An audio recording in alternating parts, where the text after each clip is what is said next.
Halmashauri ya Mji Njombe, taarifa ya mafanikio ya uwezeshaji wa wanawake toka mwaka 2020 mpaka 25. Kuhusu mikopo. Mwaka 2020 na 21 jumla ya shilingi milioni 892 na laki 880 wanawake walikopeshwa, ndani ya wanufaika walikuwa 96. Mwaka 21-22 jumla ya milioni 1,538 na 50,000 ilikopeshwa 21-22 na walionufaika walikuwa wanawake 147. Mwaka 22-23 jumla shilingi 930 milioni na laki 7 ilikopeshwa hiyo 22-23. Wanufaika walikuwa 77. Mwaka 23-24 kwa sababu mikopo ilisimamishwa, kwa hiyo huduma ilitolewa. Mwaka 24-25 jumla ya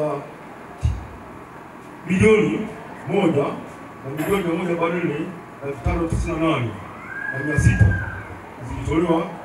zilitolewa mwaka 25 na wanufaika walikuwa wanawake 63. Kwa jumla kuifanya kwa miaka mitano jumla wanawake 383 waliofaidika. Vile vile kuna mafunzo mbalimbali yalitolewa kwa wajasiriamali wanawake ya kuongeza uchumi na vipato vyao. Aina mafunzo: kutengeneza sabuni za maji, za kufulia, kunawia, kuoshea vyombo, kusafisha chooni na sabuni za vipande za kuogea. Pia kutengeneza chakula cha kuku na dawa za kuku za kiasilia. Jumla ya wanawake 53 walinufaika. Vile vile kutengeneza maua makavu kwa kutumia bidhaa za kiasili za mimea ipatikanayo kiurahisi. Jumla ya wanawake 20 walinufaika. Kilimo bora cha uyoga na mbinu za masoko. Jumla ya wanawake 30 walinufaika.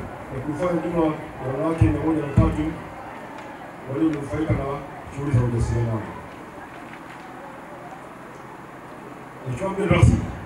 Mwisho kabisa, wana Njombe tunaungana na wanawake wote duniani kote kwa pamoja kuhakikisha kuwa kauli mbiu ya mwaka huu inaendelea kwa vitendo. Tutaendelea kuhamasisha wanawake kushiriki kwenye fursa mbalimbali zenye tija na mafanikio kwa ustawi na maendeleo ya wanawake hapa nchini.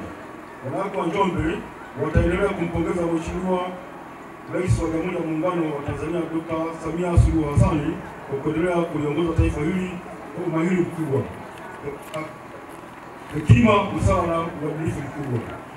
Hii tunajumuika na sisi wanaume. Wanawake wewe